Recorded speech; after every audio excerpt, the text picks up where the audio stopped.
Bienvenidos. Lo que está ocurriendo en este momento entre Estados Unidos e Irán no tiene precedentes en décadas de historia geopolítica. Y lo más sorprendente no son los bombardeos, no son los misiles, no es el petróleo. Lo más sorprendente es lo que ocurre mientras todo eso sucede al mismo tiempo. Hay una guerra en curso y también hay negociaciones, ambas cosas a la vez. Eso, amigos, es la jugada que nadie vio venir. Vamos a desglosarlo todo desde el principio, porque para entender el presente hay que entender cómo llegamos aquí. En junio de 2025, Israel lanzó un ataque masivo y por sorpresa contra Irán. Asesinó a líderes de la Guardia Revolucionaria Islámica, eliminó científicos nucleares clave y destruyó infraestructura militar crítica. Lo hizo, curiosamente, mientras Irán negociaba con Estados Unidos el futuro de su programa nuclear. Una ironía brutal. Irán respondió como era de esperarse. Lanzó misiles balísticos y drones contra Israel. Y Estados Unidos, lejos de mantenerse al margen, intervino directamente el 22 de junio con bombardeos contra las instalaciones nucleares iraníes. El Medio Oriente entró en una espiral que el mundo entero miraba con espanto. Pero la historia no terminó ahí. Terminó el año 2025 y comenzó 2026 con una región en llamas, con Irán herido pero no derrotado, con Israel presionando y con Donald Trump en la Casa Blanca preparando su siguiente jugada. El 6 de febrero de 2026 algo inesperado ocurrió. Irán y Estados Unidos abrieron negociaciones nucleares indirectas en Mascate, la capital de Omán. Sí, escucharon bien. Dos países que se estaban bombardeando mutuamente meses antes se sentaron a hablar, con Omán como mediador. Se programó una segunda ronda en Ginebra. Parecía que la diplomacia, contra todo pronóstico, estaba abriendo una ventana. Al mismo tiempo, y esto es clave para entender la estrategia de Washington, Estados Unidos enviaba un segundo portaaviones a las aguas del Medio Oriente, el USS Gerald R. Ford. No como gesto de paz, como señal de presión. Negociar con un portaaviones apuntándote es un mensaje muy claro. O hablamos o seguimos golpeando. Esa es la doctrina Trump aplicada en su versión más cruda. El 11 de febrero, Netanyahu voló a Washington para reunirse con Trump en la Casa Blanca. Según fuentes que reconstruyeron lo ocurrido, el primer ministro israelí quería asegurarse de dos cosas. Primero, que Estados Unidos no firmaría ningún acuerdo de paz con Irán que dejara intacto su programa nuclear. Segundo, acordar los detalles del próximo ataque. Ese mismo día era el 47 aniversario de la Revolución iraní de 1979, y en las calles de Teherán las manifestaciones tenían un tono profundamente antiestadounidense. El 13 de febrero, Trump declaró públicamente que un cambio de régimen en Irán sería, según sus propias palabras, lo mejor que podría suceder.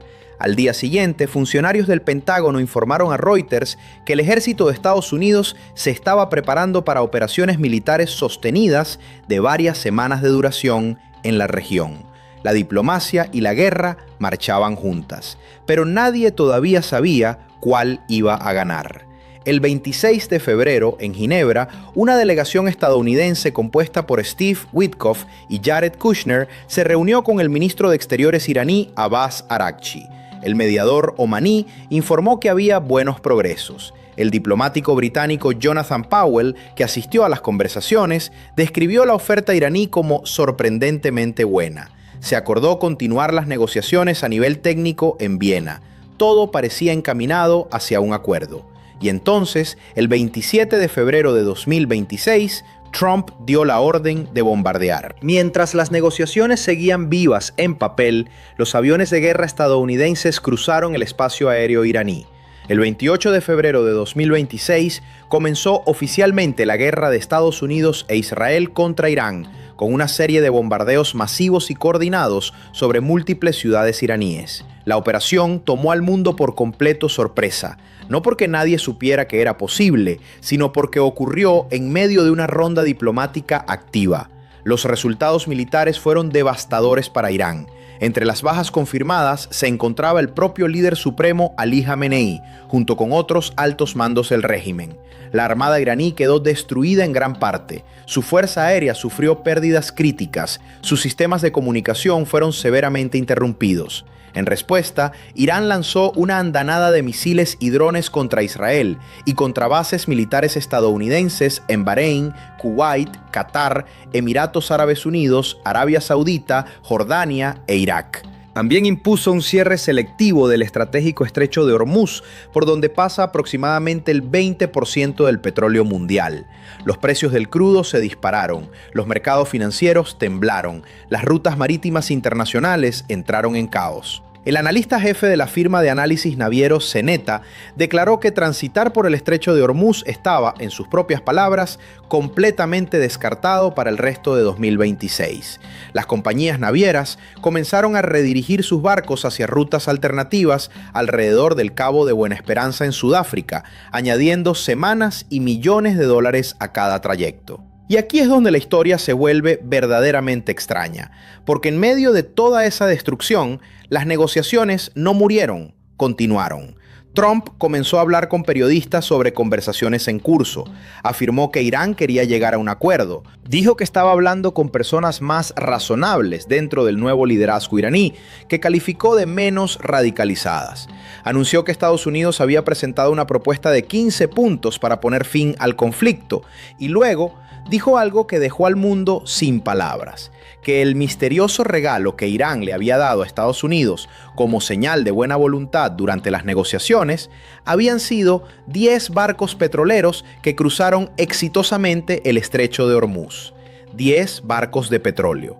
Eso era el gesto de paz, mientras seguían los misiles.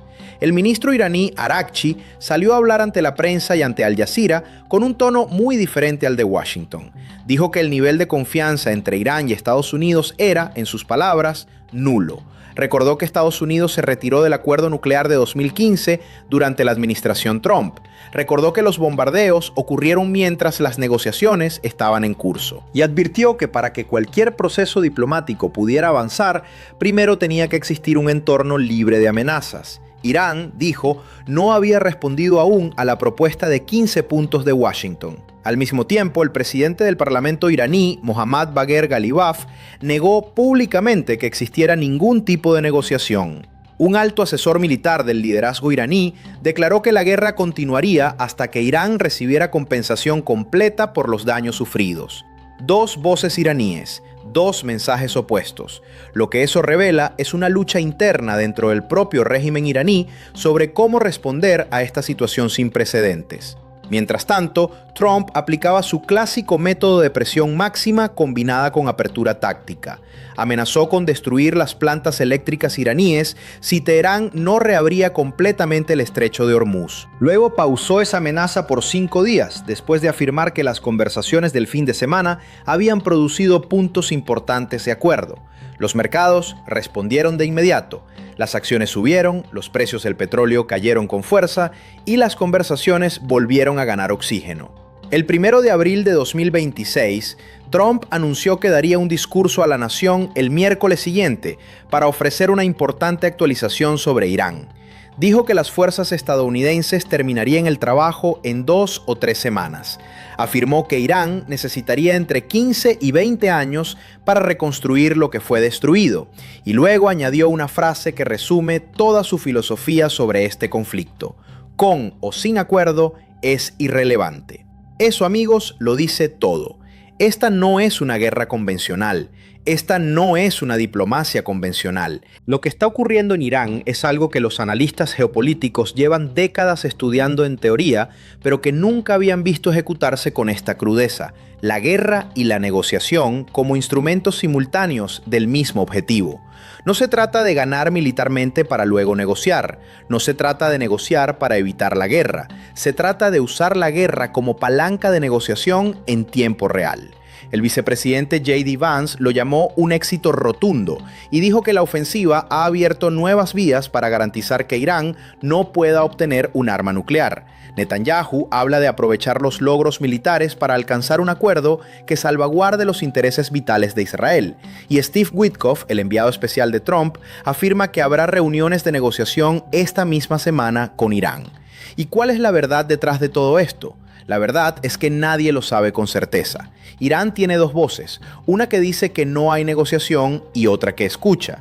Estados Unidos tiene dos herramientas, la bomba y la mesa. El mundo tiene dos temores, que esto escale a algo catastrófico o que termine en un acuerdo que no resuelva nada y deje la región inestable para la próxima década.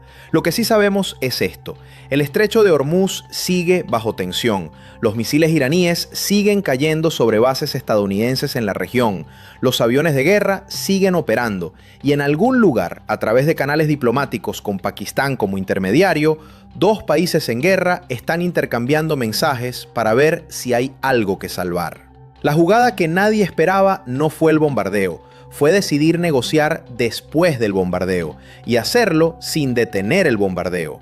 Eso es lo que está pasando en el mundo ahora mismo, una guerra que también es una negociación que también es una guerra. Síguenos para más análisis, comenta qué crees que va a pasar. Y si este contenido te pareció valioso, compártelo, porque este es el tipo de información que el mundo necesita entender. Hasta la próxima.